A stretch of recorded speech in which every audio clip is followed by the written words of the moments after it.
Ayan. Gusto natin mag-ulam ng ng mushroom. Kasi palagi na lang may pinupus na mushroom diyan sa Facebook. Ayan. Mag-ulam din tayo ng adobong mushroom galing sa market. Meron tayong tirang ulam kagabi. Ayan, inalo natin yung roast pork. Ayan, mushroom, adobong mushroom.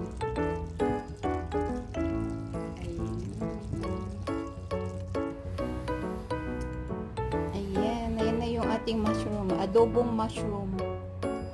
Namimiss nating umulan ng mushroom na kagaya sa Pinas, pero dito wala kasi, kaya bumili tayo sa market. Ayan, mushroom sa market. Adobong mushroom.